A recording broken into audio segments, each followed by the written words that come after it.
So, welcome to the next edition of the Rare Business Podcast. With me today, I have Bian Salins. Hi, Bian. Hi. So, Bian, can you tell us a little bit about you and the work that you do? So, starting off at the very early days, I'm a journalist actually by background. I Okay. started working as a journalist for India's first online venture, which was a startup, a tech startup set up by Rediffusion, Dentsu, Young, and Rubicon. Uh huh. And because what that tech startup allowed me to do was really bring together my writing skills, but connect with people. Uh I huh. mean, we were actually covered by Wired magazine sort of way back in the days Wow. because we were disrupting, India's sort of technology scene. And I guess what that then led me on to do when I came to England was really pursue that love for technology. So I then went into sort of web production. And when I joined BT many years ago, they had set up BT Open World, and they were looking for editors and producers who also had technology because they were streaming video at the time. They were creating the walled gardens, that AOL was famous for. And then I slowly sort of moved into social when social technology came around, and it just took my natural love for storytelling and connecting with people and brought it to life. So that's my background. And what I do is really sort of work as an internal evangelist, if you like, my roles are generally head of social roles, but it's more about driving understanding around the business and getting business functions to understand how social can work within their business function and context, and then helping them create processes and organizational sort of behaviors and structures to enable and empower them to succeed in that space. Fantastic. Now, one of the prime areas of, if you like, exploration and interest that I have and that I explore on the blog is all to do with customer service and a business's ability to deliver great service, and that's in the last few years has extended into sort of social media platforms, and all of that wrapped up is, it's been kind of talked about that being able to deliver great services is becoming a bit of a leading competitive advantage, particularly in a social context. Would you agree with that? And if so, why do you think? What's driving that? Is it business, or is it technology, or is it customers, or what's the big deal? I think I absolutely believe in it because I've run two very different strategies in the last few years, and the one of my most successful sort of pieces of work has been where the strategy has been rooted in service. Yeah.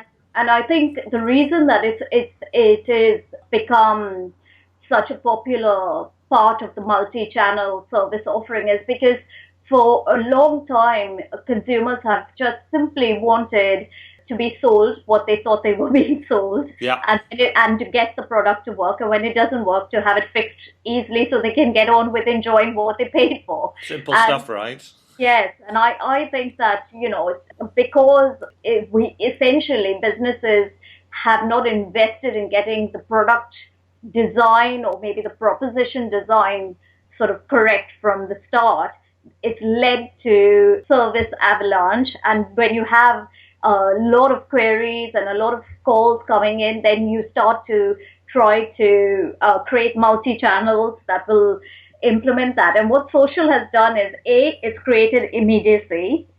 B, it's created transparency. Uh huh. It's then reduced the amount of effort for the customer to actually get in touch with the company, which is a huge thing if you think about IVR and the Yes. amount of options you have to go through. Yes. Now, from a company perspective, because of, especially in the early days, because of companies feeling quite fearful of the impact of negativity on the web around their brand, they began to sort of almost create strategies to prioritize and resolve queries coming in through channels on social quicker, almost treating them as an escalation Yes. than they did with their other channels. So the moment the company did that, the customer's behavior was almost being trained to go and use social more Right. to contact the company. So, but I do think that for both parties, it has been good because the companies themselves have then seen the impact of giving good service leading to positive sentiment leading to advocacy leading to less churn and greater return. And for business in general, I think it's been good. And that's why I think it's on the rise.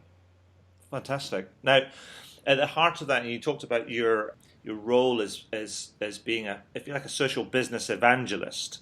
Yeah. And you worked for a couple of big players, helping them become more social and turn them into social businesses. Now, before diving into that, I mean, can you help me understand rather, what does it mean to be a social business? Because it's quite a big thing and gets bandied around by lots of people. I mean, what do you, given that you've been in it and at the coalface, as it were, helping companies become this, what does this mean to you? So first of all, what it doesn't mean to me is a company that's just using social media. Right. Because as you rightly say, it is a much bigger thing, than people think it is. And I think that's the second point is also that when you say social business, I mean, just speaking as a person who tries to influence senior execs to buy into this concept, the term social business is quite a daunting one. Yes. Because it almost implies that it is something separate from the business that currently is. And yes, it is about actually transformation. There's a lot of transformation that does need to happen. Mm-hmm. But the moment, because you're presenting it as a completely new concept, it can be quite daunting to people who don't have the time. Yes. to understand what it is. But for me, it really is how a business adapts and thrives to a changing consumer environment. And by that I mean is that social technology has enabled the consumer to really say what they think about companies, right, and want to do business with companies in a different way than they have been used to. And so companies really just need to adapt and change the way they do that business to create conversation and collaboration between themselves and consumers, between themselves and partners, and between employees. Yes. Because effectively, even your employees are consumers. So everybody has been exposed to this changing environment and changing culture. So, it really is about how a company adapts and changes and then goes on to thrive in a fast-changing, connected economy. And that's my view of what it is. Fantastic. Now, within that, you talk about how businesses converse with consumers and partners, and also with their employees and with each other. I mean, in your experience, is there an order that these things can happen? Is it like you talk with consumers first, and then with partners, and then with employees, or does it start with employees and then with partners and then consumers, or is there an optimal order or not? To be honest, because we're learning as we go along, so we're having to adapt to this changing environment, to these changing behaviors as it is happening. So it's very difficult to say what order would be the right one. However, because once you start to collaborate you cannot collaborate with your consumers without actually being able to have the structure and tools to collaborate internally to then so for example, you could have an ideas bank, mm-hmm, and allow your customers to submit their ideas. But if you don't have an operational infrastructure and an agility that then has the ability to take those ideas and make them real internally, then you're not going to be able to do anything with those ideas, which will leave your customer frustrated, which will break down the trust and be contradictory to the aspiration of being a social business. So my recommendation is always first to get the process and the people internally structured in a way that will allow you to collaborate with your consumers and your partners. That makes you have to have your house in order first. There you go. That makes complete sense. I mean, and if I think about it from a more traditional perspective, it's a bit like surveying your customers. Now, whilst most businesses would talk about surveying your customers as being a great idea, the thing that I think many businesses fail on, both internally and externally, is that they send out a survey, but then they don't follow up with the survey, and they don't tell people what they're going to do about things, and they don't tell people kind of what ideas that they're going to implement and what they're not going to implement, and don't tell them how they've what's happened, etc., etc. So then the likelihood of people responding to future surveys just falls off a cliff. Yeah. Yeah, absolutely. And I think it's because companies generally don't see their relationship with consumers as a true relationship. If that makes sense. They sometimes, especially in big businesses, because when you're dealing with millions of consumers on a huge customer base, it's very easy to start to think of your customer as a number. Yes. And it's just a trap that businesses fall into, because the moment you do that, you start to lose the essence of actually pleasing people and working with people and catering to people's needs. Yes. And communicating with people. And actually, in my previous role, and actually even in this role, I have seen opportunities where we have been able to take that insight and feedback we're getting from consumers, but then use social and use our CRM channels, because communication is through multi-channels, and tell people what we're doing. And that's how you keep your customers, because they see that you care about what they're saying. And even if you can't do something that they're asking you to do, if you can supply and be honest enough to provide a rationale as to why you can't do it, consumers are quite open to that kind of economy. I think that's right. And I think it reminds me of a concept that I talk about when I'm talking to firms, and it's this whole idea of there's sort of there's two principles. Well, one principle, and then there's an application. And the principle is that there's an idea that says nature abhors a vacuum. I don't know if you've come across that before, but if you apply that to human beings, and the way that our mind works, is that in the absence of information, we just make stuff up. Yeah. Absolutely. And that it just brings out our own sort of anxieties and fears and concerns and things. And so when you ask for somebody's opinion, but then actually don't get back to them about what's happened or as a result of that opinion, then all sorts of things kind of like go through our minds around, well, you don't care, or did you get it, or it offended you, or it's not right, or you can't fix it, or whatever it might be. It's the same thing that goes, the relation, and I think you're absolutely right. I think the relationship between customer and business has changed fundamentally, and it's become a much more human thing. And I think businesses are still trying to catch up with that. Yeah, I think it's going to take a while, but the sad thing is that businesses don't have that luxury of time, because I mean, if you think about the generations, Gen Y and the generation after, that's going to be the way the world and that they operate in, and that's the way they want to operate. So this is why I'm so passionate about it, because I do believe that the businesses that at least try to understand what a social business is or where they need to be, and try to put the processes and understanding and the right organizational structure in place, now they have a better chance of actually surviving. I mean, we've seen a lot of businesses go out of business in the last few years. Yeah. And, it just shows how the consumers, are changing, and we have to adapt, otherwise we are at risk. Yeah, indeed. So in your experience, I mean, what are the main challenges that businesses face in becoming more social, and what have you found that works to help with that transition? So I think there are lots of challenges, but lots of opportunities as well. Mm-hmm. I think the first challenge I faced is just the word social. Right. I mean, even as an employee, My background's in journalism. I've worked in, technology. I've done production. I've managed websites and CRM programs.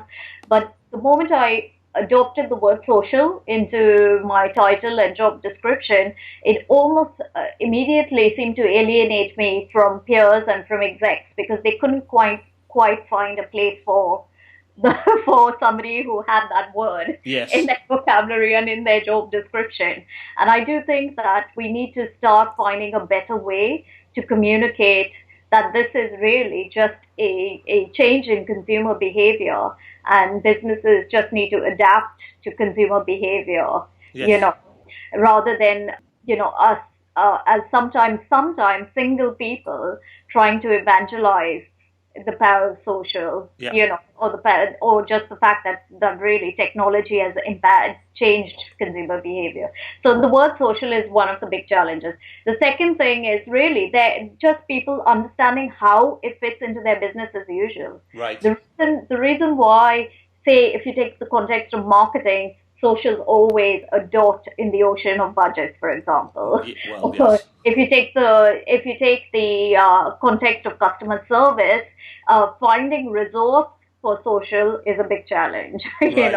Okay. Do you take them off the phones? Do you take them from the web? Is this the right skill? That's a huge challenge for them. If you take the context of financial directors and SCs, basically their question is, why should I put my money? Why should I give you money to do what you need to do? Because if social's not free, I'm asking for marketing technology, I'm asking for response and engagement technology, I'm asking for people resource, I'm asking for agency some expertise sometimes to create the best content campaigns. Yeah. So you're not making small asks on the business. So I think, what I've had to do is stop trying to do a single social strategy because nobody understands it, but start to find ways that social can fit into each business context. Right. Okay. So I've done a service strategy with my service operations director. I've done a digital PR strategy, which will work with PR. So rather than create a single strategy, try to adapt it with it. And then the other challenge is the big one is always organization and the structure of organization and process that sits behind it. Yes. And that is a huge thing for businesses because normally people structure their organization and process around business functions. And why this has become a challenge for businesses is because effectively, in order to be a successful business that uses social technology to adapt to consumer behavior is simply that you have to work in a collaborative economy internally, and Yes. you have to start to think across silos. So, service and product need to work really closely because if the consumer is giving very strong sort of feedback on your product design, the product team need to be completely open to taking that and finding the resources and time to improve that process. And then again, marketing and service again need to work together. And I think that is the biggest challenge because big organizations struggle because they're so used to working in silos. And that really is a culture change. And this is where people at my level struggle because a culture change really needs people from the top to back it. Yeah, I And, think. and when you have middle managers trying to drive culture change, it's painful for the person trying to drive it. It's painful for the people on the receiving end, and actually sometimes it doesn't go anywhere. You know. I think that's fair, but I think the reality is, and I think this is again, it comes to the point about the realization of the environment changing. Was you talk about multi-channel customer experience and a customer, in a way, if you think about the mind of a customer, they might be talking to you on web chat, speaking to you on the phone, send you an email, tweeting you, commenting on a Facebook post, or whatever. I guess from their perspective, they see all these kind of channels, but all they're really thinking about is going, actually, I'm having one conversation with you across a number of different channels, Yeah, and absolutely. it's going. And if I call you up or I send you an email and you don't know, you don't have a view of that broad conversation, then they're going, so where are you?